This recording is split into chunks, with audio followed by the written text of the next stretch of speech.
Bueno, momento de hablar del caso, Báez Sosa, el crimen de Fernando Báez Sosa que ocurrió hace más de 4 años ahí en la puerta del boliche Lebric de Villa Gesell, perdón, estoy con las confusiones. ¿Por qué digo esto?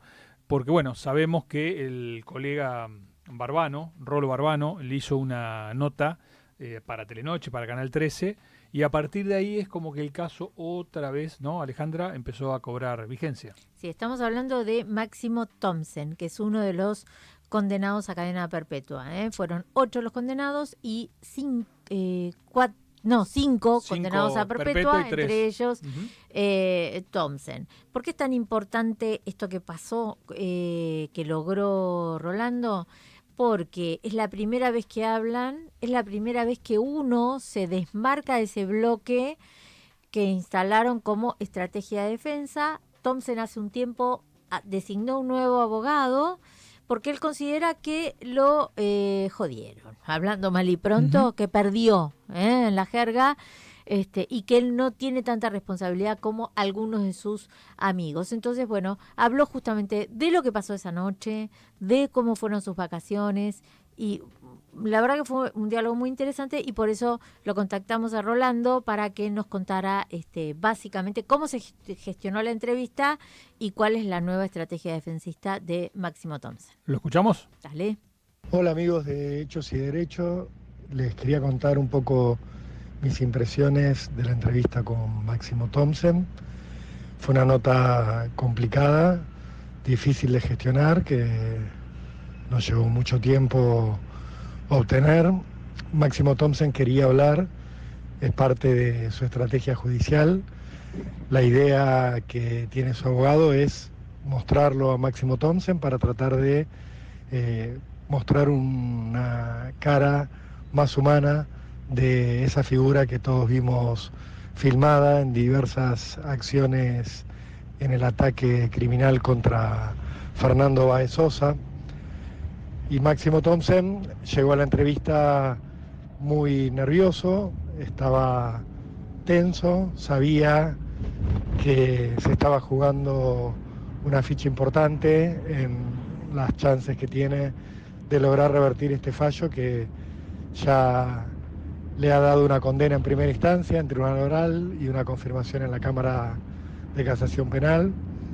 Cuando empezó la entrevista, con el correr de las preguntas, se fue aflojando, si bien siempre estuvo tenso y siempre se lo notó muy controlado, midiendo las palabras. Tuvo momentos de mucha emotividad cuando habló sobre todo de su mamá y de la novia a la que conoció estando preso. Lloró con mucha intensidad en esos puntos. También se mostró conmovido cuando habló de Fernando Báez Sosa. La duda que quedó es si lloraba por un arrepentimiento genuino en cuanto a lo que hizo y en cuanto al crimen del que participó, o si su llanto tiene más que ver con sentir que tiene grandes chances de pasar el resto de su vida en la cárcel. Tuvo relatos muy precisos y muy concisos cuando se refirió a lo que hicieron otros de los condenados por el crimen. Concretamente dio los nombres de 5 de sus compañeros de causa y de encierro y los ubicó en acciones muy precisas, pero cuando tuvo que hablar de lo que él hizo, de los puntos más comprometedores del caso, por ejemplo, lo que tiene que ver con su zapatilla manchada con la sangre de Fernando Báez Sosa, con el hecho de que la huella de su zapatilla haya quedado impresa sobre el rostro de la víctima, ahí dudó, tuvo una escapatoria, evadió un poco la respuesta y trató de refugiarse en una confusión provocada por el alcohol que consumió ese día. Me parece que tuvo partes donde fue muy creíble en cuanto a que no tuvo realmente una intención de matar, pero queda flotando la duda, y me dejó flotando la duda de si él no era realmente consciente de que en un punto seguir pegando hasta el punto en el que pegó él con sus amigos no podía necesariamente derivar en el crimen de una persona, de Fernando.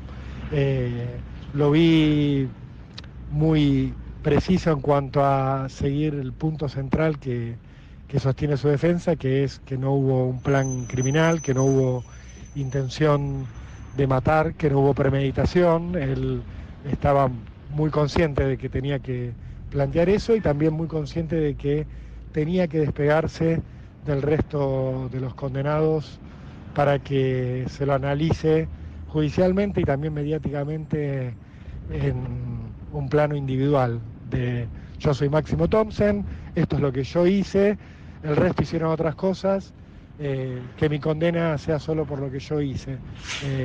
En eso estaba muy, pero muy concentrado y muy contenido.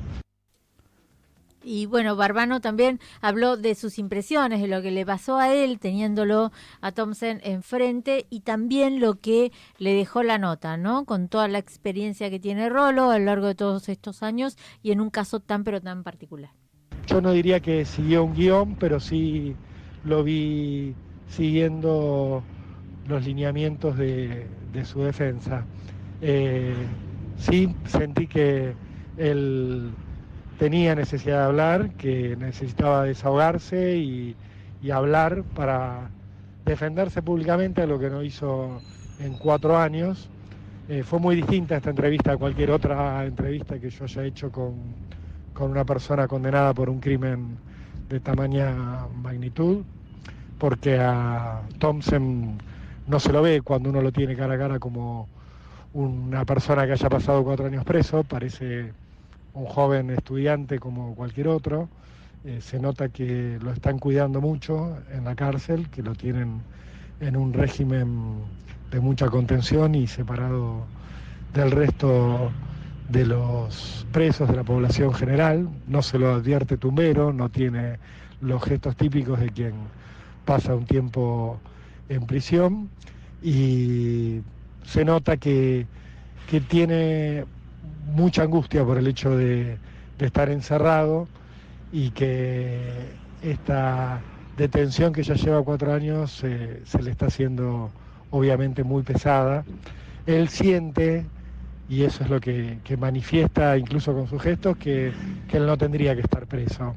Más allá de lo que nosotros pensemos, claramente él lo que percibe o lo que se autopercibe como una persona que no merece estar detenida, y se trata de diferenciar mucho no solo de los otros condenados, sino también de lo que es un preso que está en prisión por una causa menos mediática, aun cuando la calificación pueda ser la misma.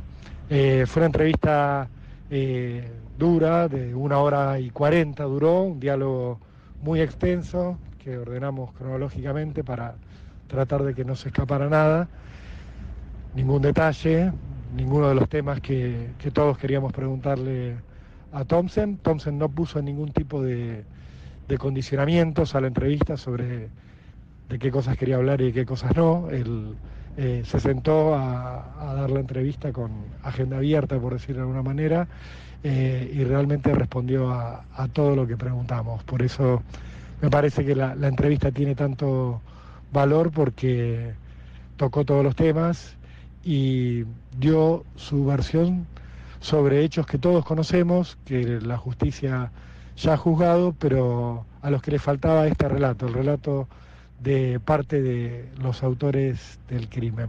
Un relato que no tuvo la justicia, que no tuvieron los padres de Fernando Báez Sosa como explicación a lo que le hicieron a su hijo, que es algo imperdonable, y que bueno, ahora nos lo ponen en la arena mediática para que lo analicemos, y nos lo ponen en la arena mediática también con la intención de que en esa audiencia a la que él llega a través de la entrevista estén los jueces y quizás influir en el ánimo de alguno de ellos, o por lo menos tratar de lograr un clima de duda favorable a que algún juez se anime a dictar un fallo que lo favorezca.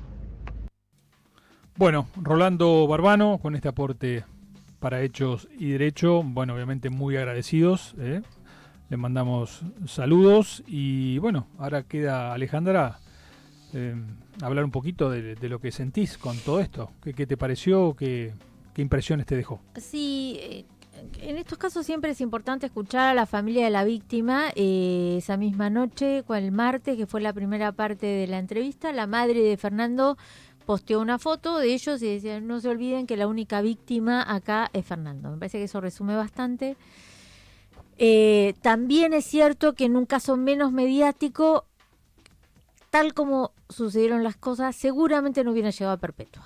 Es más o menos lo que decíamos antes. En algunos casos la justicia es más o menos leve o dura, de acuerdo a... Sí. Exactamente. Entonces me parece que viendo las cosas como se sucedieron, seguramente no les correspondía la alevosía, no hubo planificación. Por eso él insistía tanto en esto de que, bueno, pasó.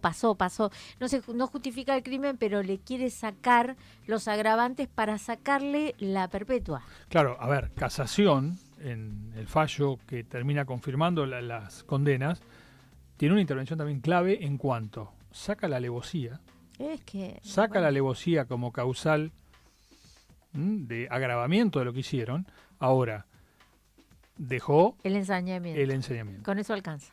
Obviamente, pero digo, si uno lo mira desde afuera, ¿sí?